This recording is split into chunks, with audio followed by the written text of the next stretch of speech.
Hello, Cobra Kai Nation and the rest of the world that's interested in things other than just Cobra Kai.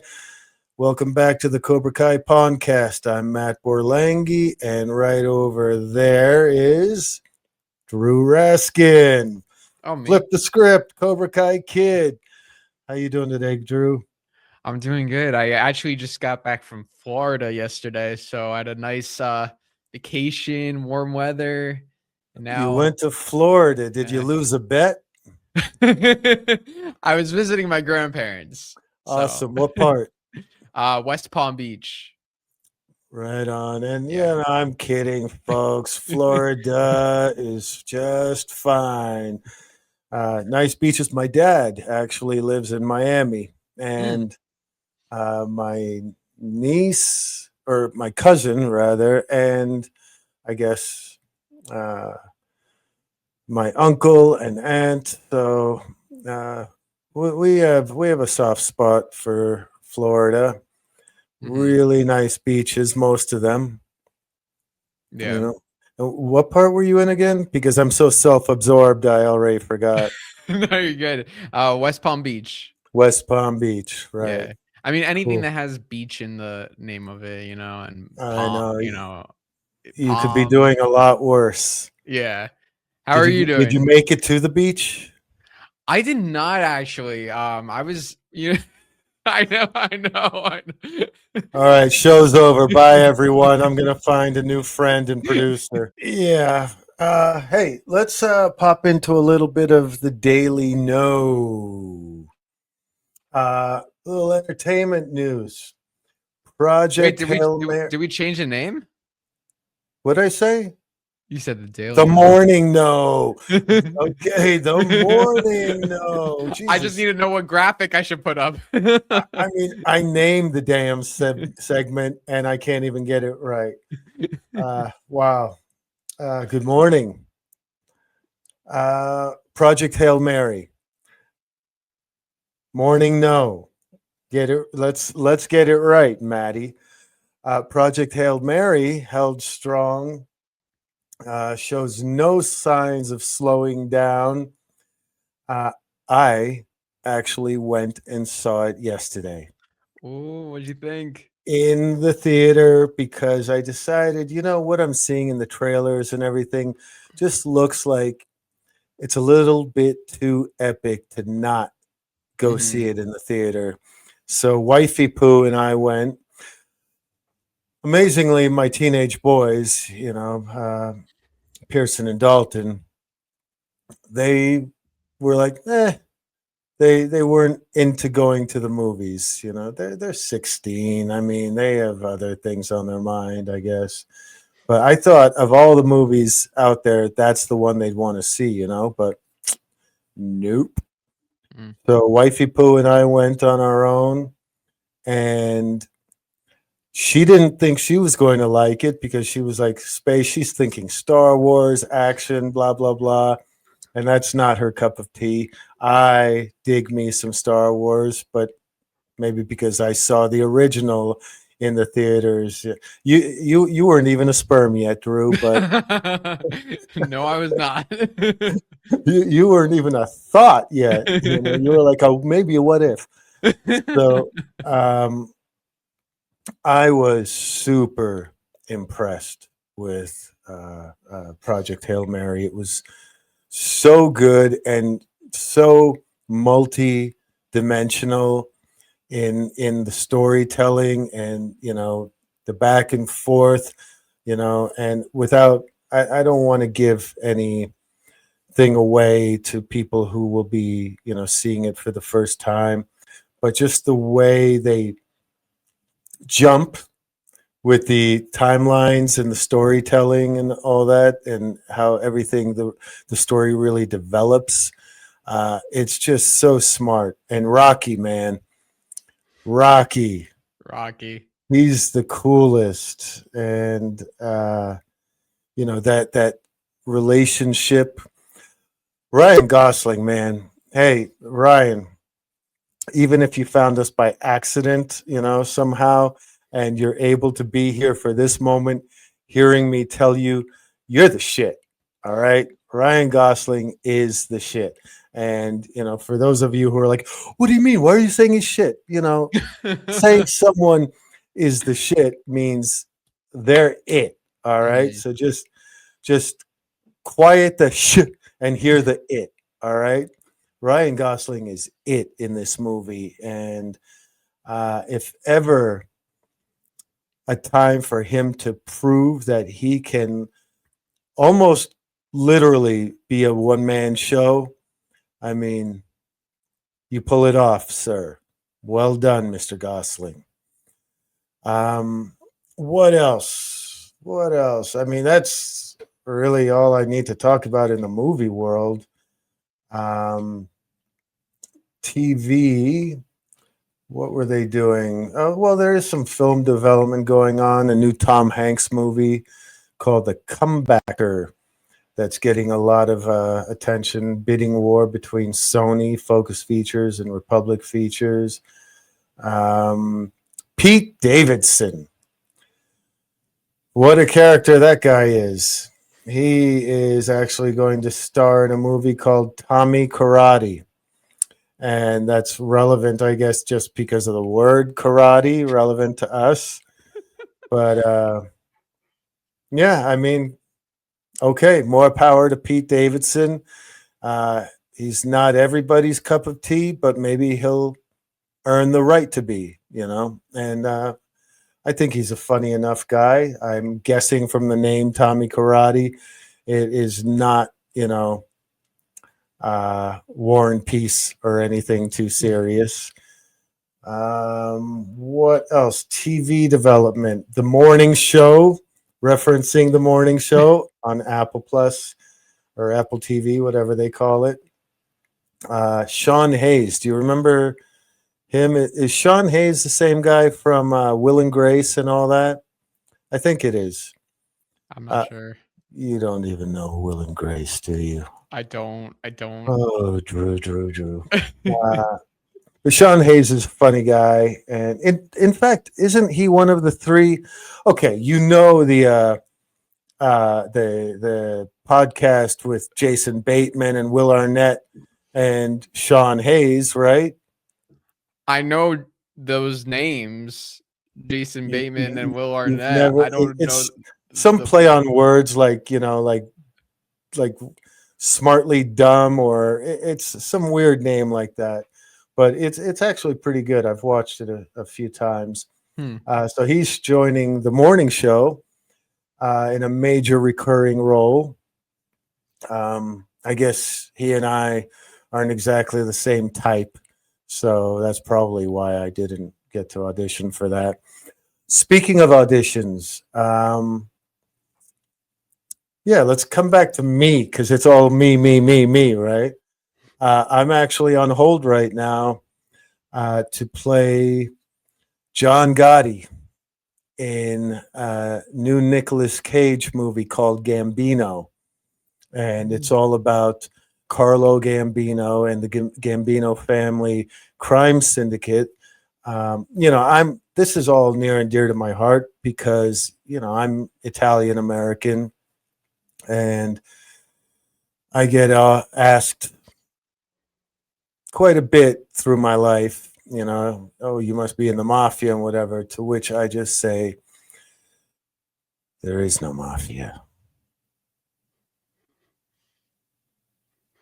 There is no mafia. So anyway, I'm really, when you get put on a veil, put on hold, it doesn't guarantee that you have the part, but, I found that out Friday, so I'm pretty excited and we'll knock on wood and, we'll see what happens. But yeah, John fucking Gotti. That's awesome. That's amazing. We'll see. We'll see. Is Marklen around yet? Yeah, he just joined in. So are we ready to bring him on? Let's bring on Marklen. Go!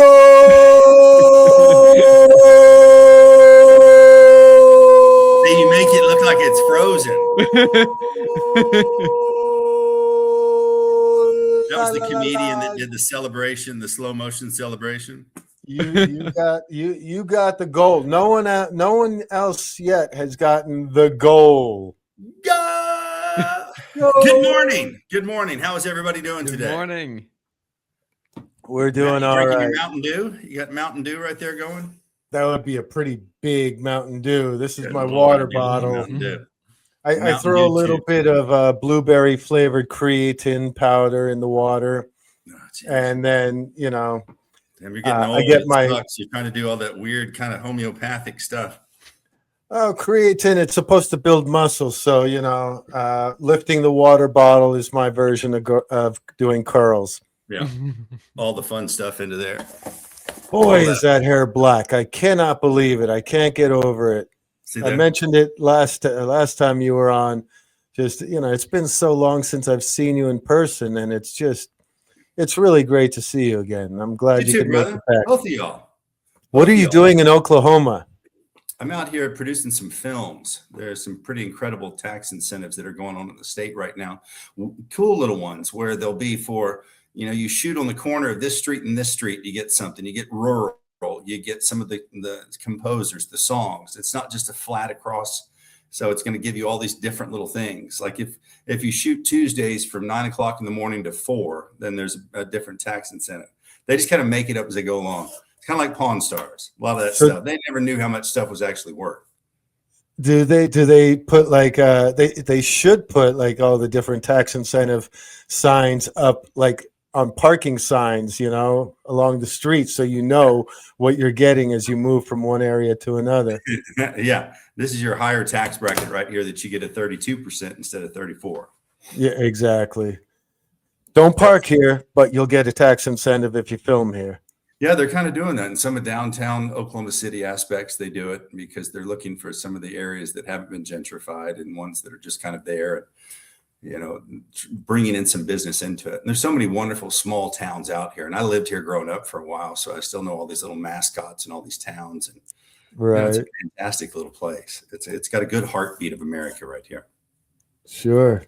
What do you want to tell us about any of the projects you're doing out there, or is it kind of hush hush and you'd rather keep it under your hat right now? Hush to the point that we're just getting into slating, and I think we're going to try to get about 4 going, cast up onto some of them, and then the other ones are kind of making their way as they go. So with Texas becoming such the leader in their $2.8 billion and what they did on the tax incentives, that everybody around surrounding areas, they were starting to get choked out. So everybody's trying to put in a little bit more. Georgia has always been, as one of the leaders in everything out there. I mean, you'll see at the end of every commercial and movie out there, it doesn't matter if it's based off Icelandic traditions of, the Baltic Sea or something. Georgia, come to Georgia. So Georgia's been taking it. And years ago, Louisiana was a big one there. In Nevada, they tried really hard. Everybody moved out there. Wahlberg had moved out and Johnson, and they were building the studios, and they were really, really hoping that was going to be kind of the third coast and make that happen there. And it's just that it didn't pass. The tax incentives didn't pass whenever they were going through the bonding and the different elections and things like that. Yeah, and Vegas, I mean, Nevada, but I mean, everyone thinks of Vegas. I mean, unfortunately, I see quite a bit lately about, hotels empty and the travel just dead there and all that. And it's sad because, I mean, I spent a lot of time there with you when you were living there and when we were doing, our coroner show and all that. And it seemed like, I mean, it was so wanting to boom again.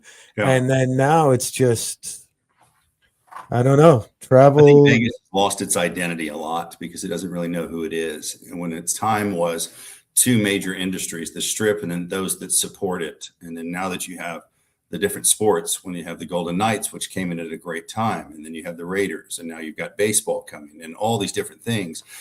The Strip is too busy for it to be able to sustain any of the traffic flow that goes in there. And so they're either going to have to mirror it, close down Vegas Boulevard and have that. So it's just kind of a walking, shopping, moving sidewalk and then have something over on maybe Harmon or different things where it can mirror it on the other side of the freeway. But it's just it's trying to figure out who it is right now. I got it. Did I also, I thought I saw a little blurb over the last couple of days that they were thinking of a basketball team now too. I mean, they've talked about that for a long time. They've got some soccer, they've got some minor league baseball. Yeah, but I mean, it's so transitory, so it's tough because everybody that comes in there, when they had to do for the Raiders, 70% of the tickets going in there on StubHub for the visiting team, not in for the actual Raiders team into there because people are coming out to visit. I think maybe though their biggest downfall is the pricing. I mean, they blown it out of the water. You're starting to see some of that stuff where it's showing just a vodka cran or some kind of drink like that will be $32 just for one. That's so crazy. And now a lot of the resorts, I remember the parking decks. You could just go and park, walk in, and you're done. And now they're charging for everything. And I mean, it's really priced out the masses, and there are only so many rich people and whales that they can lure over there, So it's changed a lot. If gaming can pass in Texas soon, then it will go because Oklahoma's got it.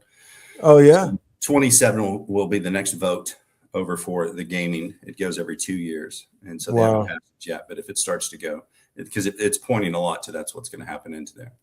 But as far as the filming in Texas, I mean, we know the almighty Taylor Sheridan. He's carved out just a huge chunk of the state, relatively speaking, hasn't he?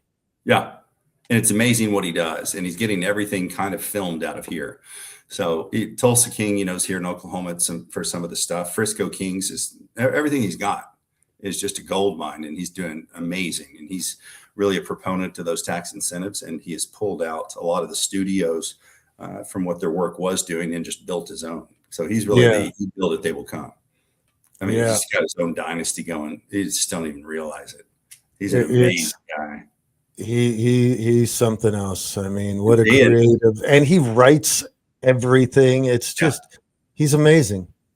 But enough about him. He's enough about him. He's got some unscripted stuff, trying to figure out how we bring this stuff into it. We should get that band back together and start taking him all these amazing things. I was going through last night looking at a lot of the stuff and where our iteration started coming together.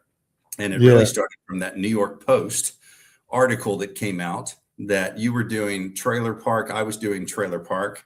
And we were kind of competing against who the craziest trailer park was. Right. You were coming into town, reached out, it was Facebook, because we had known each other and been in the same acting circles. It was like, hey, I'm coming in to do this, let's hang out. And then it was, let's team up because we're going after these same things. And then, man, it was just like jumping on a speeding bullet. And I don't know if you know a lot of the ones and shows that we had worked on through the years and what we've been developing.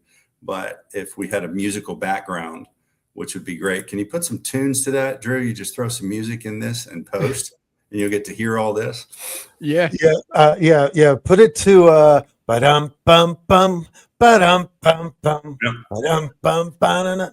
Well, I can start from the top and then I can go down. So I will get up to some of these here, and this shouldn't take long because this is only a little sampling of what some of these are. But you have Redneck Rubber, Celebrity Ceremonies, Recycled, Vegas DOA, also Postmortem in Vegas, Banger Brewing, ATF, Women of the ATF, Hard Chargers, Family Practice, Plastic Kings, The Rudy Factor, based on Rudy Rudiger, Off the Grid Alaska, Lost River of Gold, Love Hurts, Danger Date, Lash Bar, Freeway of Love, Redneck Rubber, Redneck Rumble, Redneck everything that was in there. Dallas Demolitions, an amazing show. Dollars and Cents, Mini Mayhem, One Night Affair, one of my favorites, Boozillionaires, Bad Golfers, Not Up to Par, Wedding Wagon, Freeway of Love, Goodfellas Bail Bonds, The Bounty Hunters, based off the Hughes brothers, Concrete Jungle with Caesar, the bedbug king of New York. Yeah. Bamboo Jessica, Bad Girl Makeover, Leather and Lace Female MC, Reality Hunters, Vegan Vixens out of Vegas, The Shark Whisperer, Hangover Heaven, X for Your Ex, Cougar Confessions, Happily Ever After, and there was some body painting show of something with Jesse that was insane. And I never even realized, I don't think we spoke of it. It was just kind of like from the Harry Potter. Some of them you don't mention the name. If I could find all the video files of all everything that we filmed, you independently, me independently, us together. If I could find all the videos that, we shot to make sizzle reels and all that, I mean, geez, Louise, I remember the body painting thing, and it's like, oh shit, I have to film ladies being body painted. Yeah, no, it's okay to the wife. It's okay, Heather. It's like, this is what we have to do. It just shows you it's such a numbers game. And when you go in and you talk about what it takes to become a producer, what it takes to actually get a show made, that people just don't even realize how much you have to put into it, how much of a numbers it is, how much of just the continuing to never stop, just be as persistent as possible. And then also that no idea is a bad idea. It's just layers. It's just, what is it? And Matt and I we would just bounce things off. What do you think of this? What do you think of, phone sex operators? What do you think of, people that are working the toll booths? What do you think of the driving instructors? Driving instructors. Oh yeah, that was Old Farts Driving School. That was it. I still think that calling it The Longest Drive would be a good title if excuse me, if we could find the right family run driving instruction school. Because the Bazillionaires was great, and how you found these people and through the gym neighbors and the different ones within the Demolishing Dallas. And I see those names all the time out there. Yeah, it's crazy. But the one that hit the hardest, which Drew, I did send you the postmortem in Vegas file to look through. That one was the one that really, not just physically and psychologically, but emotionally, took the biggest toll on both me and Marklen because of the things that we saw. And I had a count in my head. We spent months there, folks. We spent months. I was flying back and forth driving back and forth from LA to Vegas almost every weekend at one point. And Marklen lived there, of course. But I have it at having been involved in 52 autopsies personally, the two of us. Does that sound about right to you? It does, because if you look at 38 people a day die in Vegas, 5 inside of casinos, and that the average numbers that are in there. And so we were getting in around 20 something per day they would go through, but the ones that we would actually film into, you would get 5 per day that were good because not good, but the circumstances were interesting. I'll never forget when we got the call that someone had jumped off the Hanson Dam. Do you remember that? Yeah, the Hoover Dam. The Hoover Dam, sorry. Hoover Dam. He started off at 6 foot. They found him. He was 5'2". Pretty much. So that speaks to, Drew, I'm sure you've heard that, if you dive off the high dive or whatever, you hit the water wrong and it slaps you pretty good because from high enough, you hear people say, oh, it's like concrete hitting from any substantial height. But until you see the effects, I'll never forget asking where he was. And he was in a separate room in the dark. And I went in there just because I felt compelled to have a moment with this deceased person. Yeah. I wanted to try to just have some kind of, spiritual connection and, ask him why. And I'll never forget just standing there in silence and realizing the sound I was hearing was the drips of water that were still dripping off his body onto the floor, and seeing the way his body was contorted. His hips were shattered, one leg was up here and the other was down there, and his shoulders like this. And that's when you really understand yeah, he hit that water and just broke, you know. What about the guy, Marklen, the heavy set guy who, if you remember, leaned into his shotgun barrel and just pulled the trigger and just liquefied himself inside. He was covered in a tarp and had left a note, said, just don't look under a tarp, just call. And it was because his girl left him or something. I mean, I think everything was going down, and we were in there and they were going through it. And I remember looking over at him because the wound and everything else. And I leaned back to Murph and I said, I know this guy. And that's the one thing, that there was so many small, Vegas is the biggest small and the smallest big town. And so I ended up knowing that guy through some of the clubs. And so Murph, to detach, he was like, you need to come outside. It's like, we never want anybody that's involved with this stuff. And so, I mean, the amount of people that were coming through, we saw so many things, and so many stuff still sticks with you. The smell still sticks with me. Oh yeah. Everything the about cold storage room. And somebody was in front of me and I was standing there and kind of zoned out. And I was picturing when they do the cranial cap and everything else that's in there. But what you were telling the story earlier, what that show was so amazing is the girls that would come in, that was their part-time, because they were the organ donors. They were taking the vitreous fluid and pulling eyes and doing stuff. And they were coming straight from the strip club or straight from the clubs. And, they had the tattoos and the hair down on their face and stuff, but they were just coming in and taking body parts and everything like that. Those 8 a.m. meetings that we would have, or 6 a.m. some of the times, when they would go over, here's what they know, here's what has happened, now you got to solve it. So it's the CSI after the fact of going through and trying to break down what the case. One of my favorite stories that Murph had said is when they'd had a brand new ME that was coming in, and he had just gotten out of school and his family was all excited and they'd given him a stethoscope. And so he was wearing it in the autopsy room and he was so proud of it. And Murph was looking at him and he said, "You're not going to need that." And he was like, "No, I know. I just want this." And he was like, "You're not going to need that." And it took him several times to kind of figure out, you're not going to need to listen to a heartbeat because there is no heartbeat. There's nobody in here. I remember the way Murph speaks. He's exactly so to the point, but in a kind of a clever way that he's such a great guy. He was just the most fascinating, guy we were so fortunate to hook up with him. And, to spend all that time in the autopsy suite and earn their trust and show them that we weren't just there like looking to get, blood and gore and everything. We were there to tell that person's story and, try to figure it out with them and really listen. I'll tell you, do you remember one of the weirdest memories I have from that experience? You were just talking about some of the people that would come in and they weren't part of the regular team. They would come in to transport, couriers or whatever. But do you remember the one young lady? We were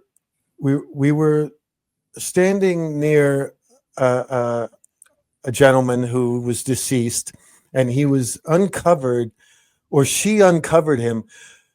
And do you remember she just like picked up his penis?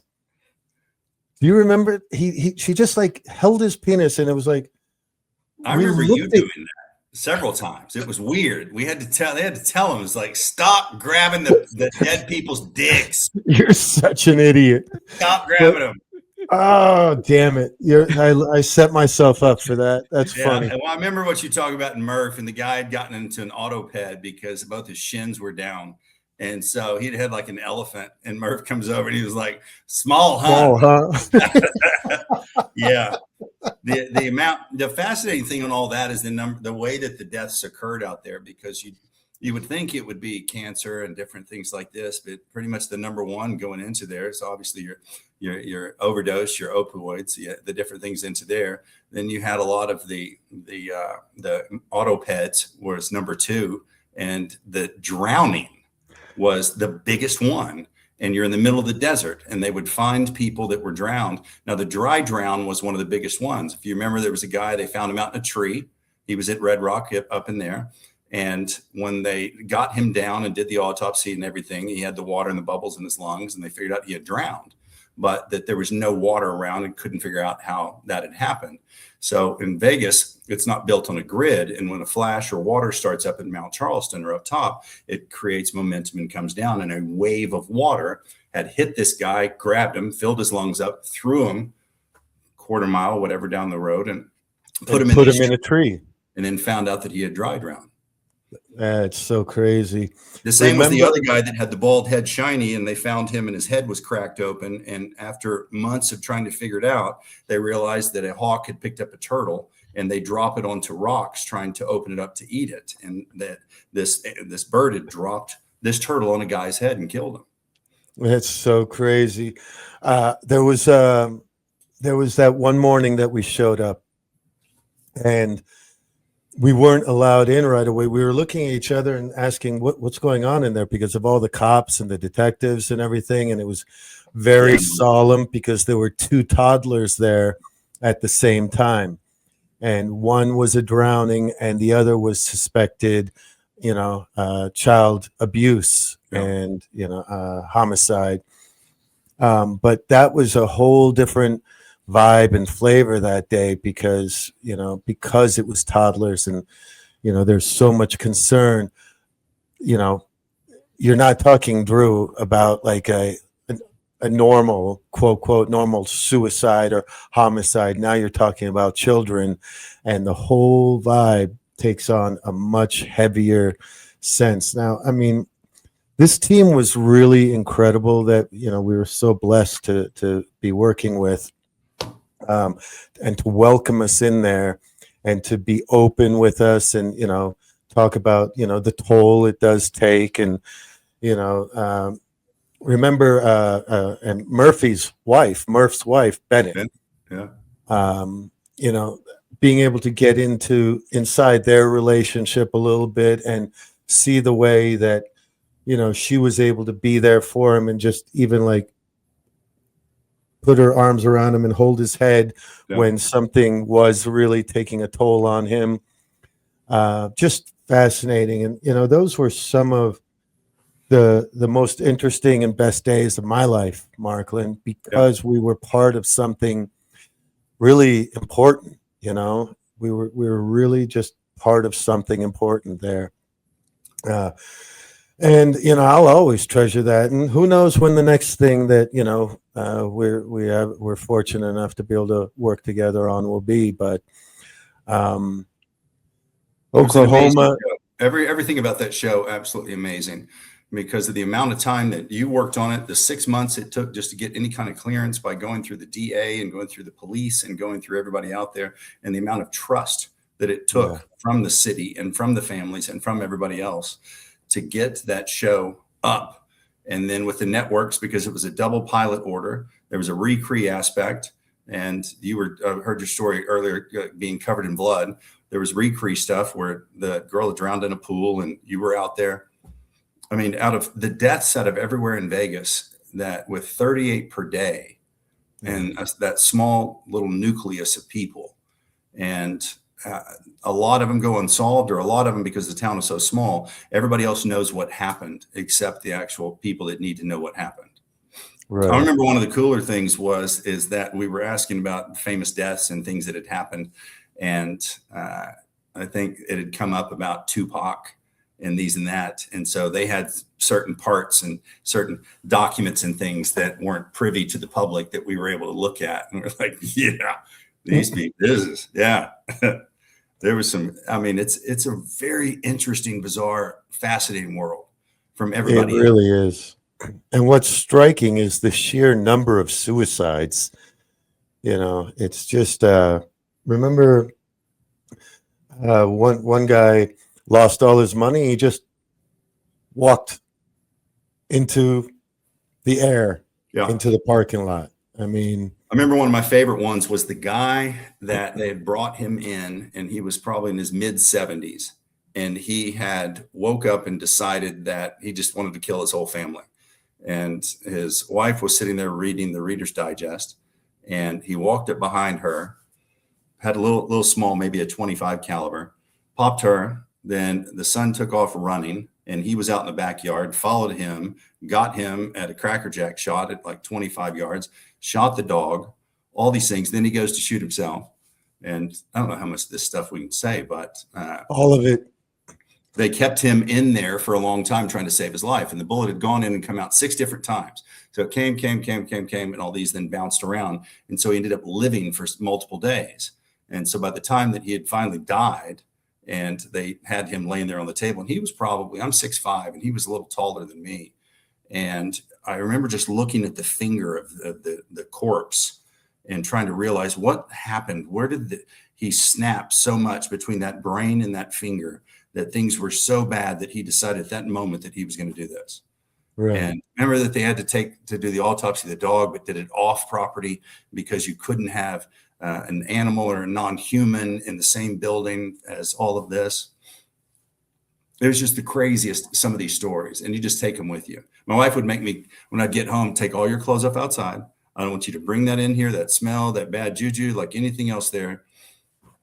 But you can tell the story about whenever we had gotten ordained for another show, and I had driven across that there was a fatality there in Vegas somewhere. And so I pulled up and I was like, I need to go see what's happening, because I knew everybody. And Carrie goes, "You're not a coroner."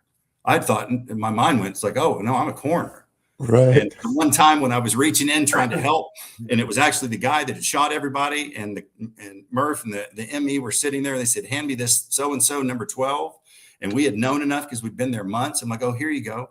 And he looks up and says, "What are you doing?" I was like, "My bad. I thought I was a coroner." "You're right. I'm not a coroner." You had come across a fatality on Cajon Pass. After getting ordained.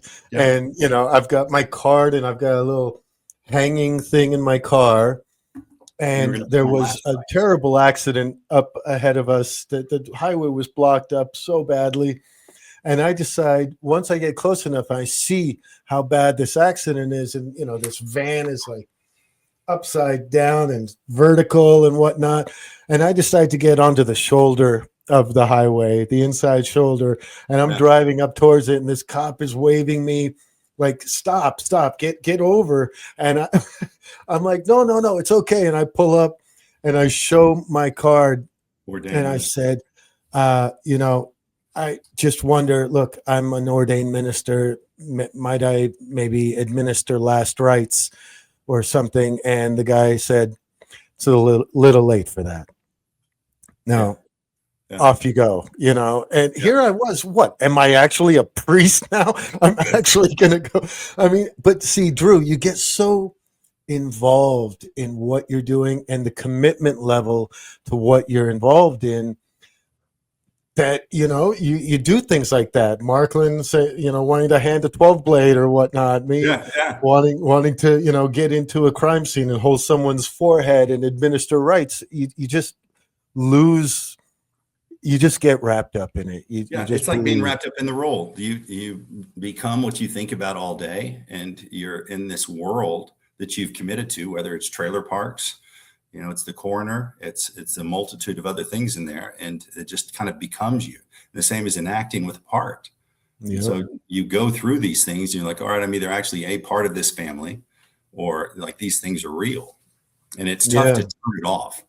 So anything in that world out there as a producer, director, actor, creator, any of these things, you immerse yourself so much into this role that you actually become what it is. So the coroner thing, that it still sticks with me a lot.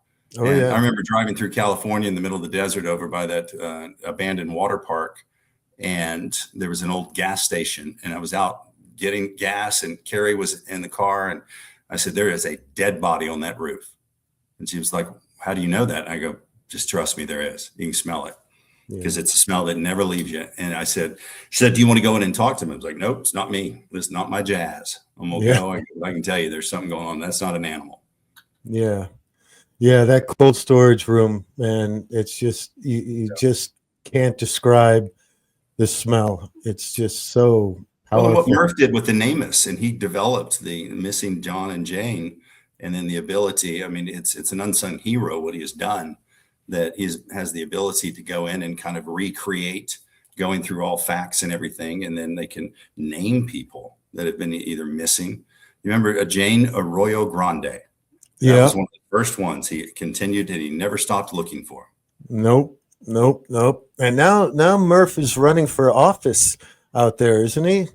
I saw that. I actually messaged him the other day that you and I were talking. I saw that. I saw because he had posted about it, and so I hopped into that, and he's just I wish all the greatest things for him. And as far as like getting completely immersed in something, Drew and I were talking a little bit about as part of the morning no and entertainment and stuff that I'm actually on hold right now. I found out Friday to play John Gotti in a new Nicolas Cage movie about Carlo Gambino and the Gambino crime family and how everything came together and the 5 families and all that. And so I figure, I'm going to throw on some dark clothing and go whack somebody a little later today to really, because it's for my art. And yes. I can think of a person or two that deserve a good whacking. So I think I'm, Drew, edit that part out because I don't want any evidence behind. Yeah. What's the rest of your day like, Marklen? How much longer are you in Oklahoma?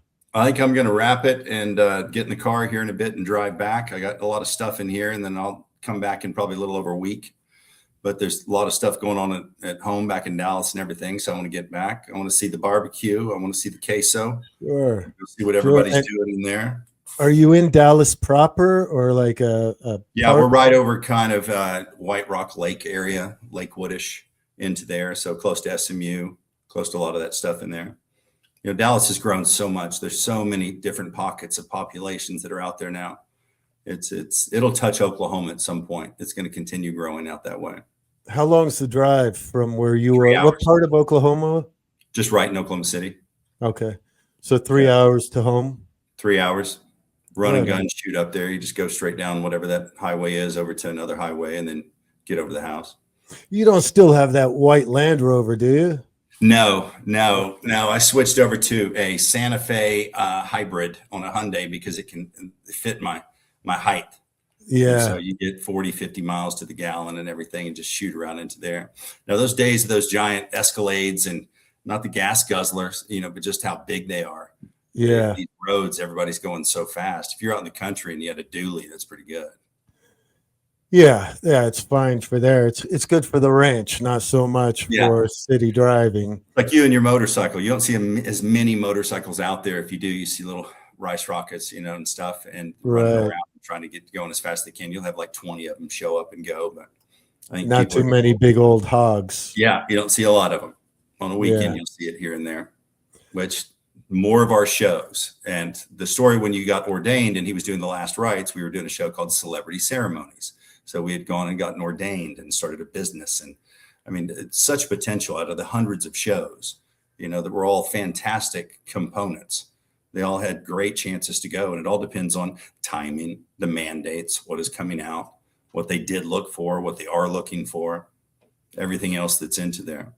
True enough. I still have, I don't have my little license wallet. I still have my licensed minister card. Do you really? Behind my driver's license. Yeah. Just in case you get out of jail, you're like, hey, I am a minister. Bless you, officer. Yeah. When we were in Vegas, I remember blessing people, baptizing them at Tal Beach, taking down. I was doing the weddings and was marrying people and putting celebs on as well. I ended up getting a call to come in and marry these guys, this guy. And it was over at Caesars and it was for Corey Feldman. And they said, can you show up and do this? And I thought, it's going to be like Corey and his girl and all these things. And I'd never met Corey, didn't know anything about it. And so I'd gone and kind of prepared what the vows would be. So I went and took his movies and researched all these movie quotes that he had through the years from, Lost Boys and everything that he's ever done. And so I made these vows and they were all based and had words from movie quotes. So I started off with the Princess Bride speech of marriage. We are gathered here today for marriage, but I did it straight.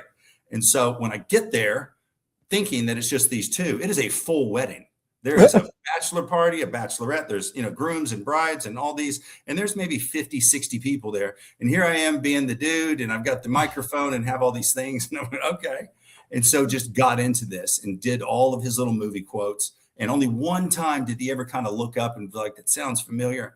And so then after the fact, go through, and it ends up that the reason they were getting married is she was nervous that she was going to get deported because she was Canadian. So at the end of it, by the powers vested in me in the state of Nevada and by our newly elected president and this and that, just to dig it in. And so go through and married Corey Feldman, and they had a camera crew there, and then it ends up being part of some show also that he was doing. And then it goes all out into the press. And it gets into TMZ because when they had the wedding cake afterwards, there's a gigantic butcher knife. And so Corey goes to cut the wedding cake with this butcher knife, and he does this weird little dance and stuff. And so that's what showed up, and it said Gigolo King marries Corey Feldman off.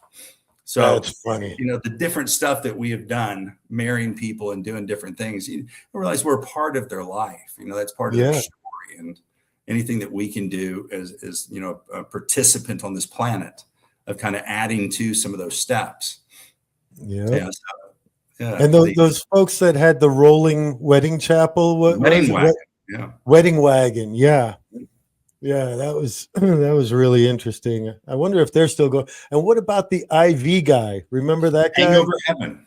Hangover Heaven. Yep. Hangover Heaven. Dr. Dahlia Walks from the Life Family Practice. She was fantastic. I mean, that was a show. So, and like all of them were shows. Yeah. But you look at it and you're like, okay, how can we make this one into it? Just like Bo with Red Hot and Redneck Rumble and all the different names that we had for it. Redneck Rubber. Danger Date was always a fantastic one. That's still a high concept show that that could work. But I mean, there's the competition shows these days are so I don't want to say played out, because they're just going to keep creating more and more of them, and more power to the people making bank on it. But that's not my TV. I do like Danger Date, proving what you're willing to go through for the girl or the guy. Yeah. What would you do? What would you do to go after the girl of your dreams? What would you do for true love? Or I mean, it was that was a fun one. Recycled was one of my favorites also. Working with Chop and everybody else there and finding the barn. Going to Reno with the Hells Angels and the MCs out there, and realizing, hey, you don't play, like you're in our world. Don't say don't. Yeah, I mean, there was another one that I had done, before we had started teaming up, called Hard Chargers out of LA, and my partner on that and I, Daryl Silver. We had traveled to Kentucky, I believe, and we were in a gang club. What were they called? The Iron Order or something like that. And we're in the clubhouse, and one of the guys decides it's funny to point his gun at me. And, he's like, well, let's find out, what you guys are like right now, and points the gun at me. And Daryl was like, and I just said, what am I going to do? Show fear? I put on a smile. I said, listen, you know what? If you're going to point a gun at me, point it at, at my foot, but don't shoot off my pinky toe, because I need that for balance, because I'm a golfer. Yeah. And he just looked at me and was like, yeah, you're all right, man. Put the gun away. But once we got in the car, I was looking at Daryl saying, what the fuck is wrong with that guy? I have kids. What the fuck? And that's when it hit me that, how pissed I was. But you can't show fear in a situation like that, because it'll make them laugh the wrong way. You know what I mean? I was able to make them laugh the right way. But yeah, you never know what you're getting into. But we had some great times. Our golfing was fantastic, as we were trying to get the worst golfers. So it was the not up to par, and we would go out and play off asphalt and just find a parking lot and put a tee down. And it said, 4, give it up, baby. We did everything we can. We were looking for it. And it was fantastic because, one, you would ground your club and electrocute you. We just found some fantastic things. it helped with the golf where we would drive around and go in and do research. So that was good for research, the write-off. Yeah, the rights. Oh man, we had so many fantastic times. And then, trying to find just like that goat track of a golf course, that you had to share it with a sheep or two, Yeah, that was it. Bad golfers. Yeah.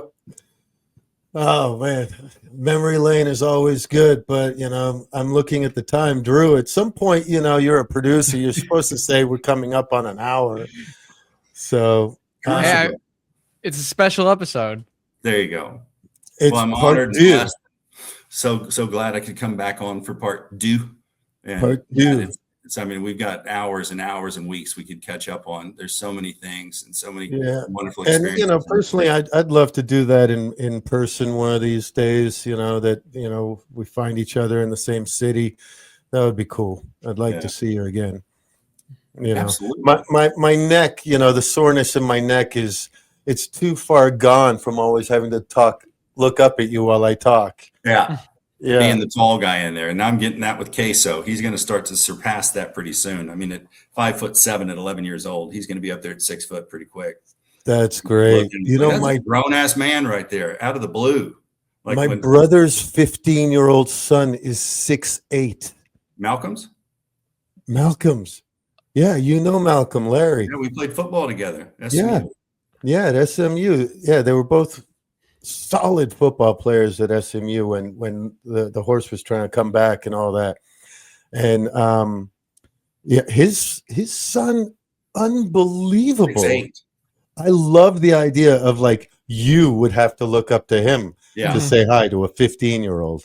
Anytime, it's very rare that I would look up to somebody. One of the times was the story when Shaquille O'Neal had come into the nightclub, was trying to come into the nightclub over in Vegas, and he was wearing this $5,000 suit, but it was shorts.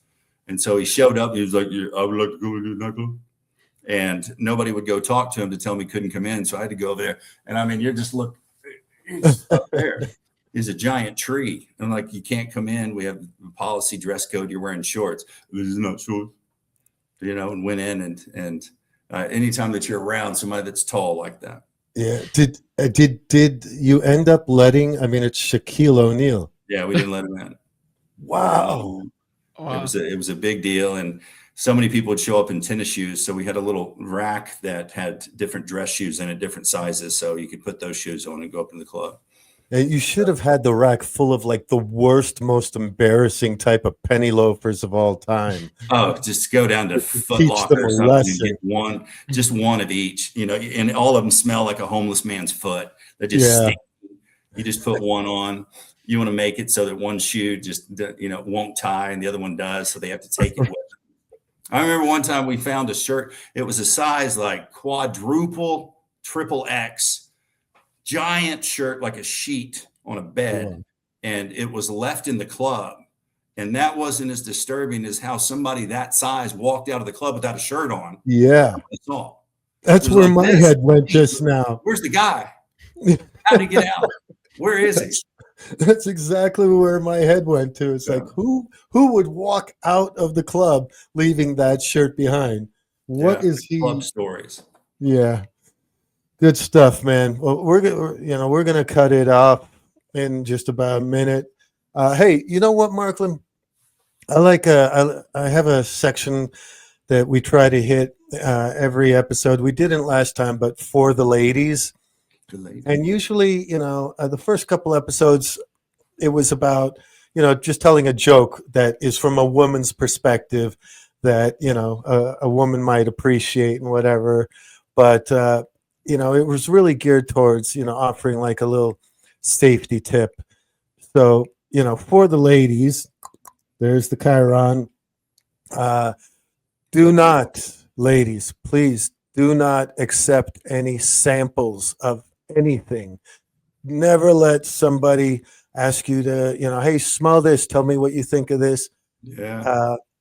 Odds are that in no time, unfortunately, if it's that kind of person you're dealing with, that you're going to be unconscious and then you're going to be gone. Yeah. So please do not deal with any samples. You know, don't let people ask you to hold something for them or look at a book or anything. Just watch your back. Marklen, can you think of any, safety tips that, for the ladies offhand? Having a daughter now, that anytime she goes anywhere, it's always on your mind, you're concerned. And I always tell her know your surroundings and be aware, keep your head on a swivel and always look around. And if you feel anything, I would say always listen to your gut. Yeah. If you feel anything at all that feels a bit off, if somebody's talking to you and they might get a little too close, or if you're walking and it gets a little too quiet on one side, be very aware of your surroundings. We're this generation, this population that's always going to be looking down.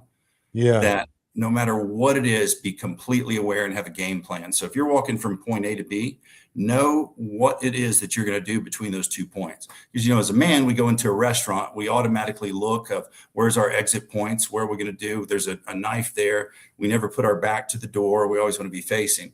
But as a female going around, it can happen in an instant. We've got a mall in Dallas called North Park. And so they're #1 snatch and grab in all of Texas. And they're grabbing people left and right to traffic, to do everything else bad in the world. And it's really tough because there'll be a multitude of masses going in, and it's that easy to grab somebody. So I would just 100% not worry as much about having mace in your hand, having car keys in your hand, or anything that you've watched on, a YouTube how-to video, versus following your instincts and your gut and listen. Be very aware of your surroundings, your six, your mind, know everything that's going on. Because if you're not aware, you're likely not going to have an opportunity to get to that mace in your purse.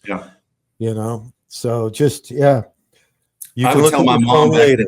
I was telling my mom when she was somewhere, maybe she was in Vegas and I wasn't there, and she was having to go from the store out to the car and she was nervous. And I go, here's what you do. You just, when you walk out, talk to yourself, act like you're trying to bite your left ear.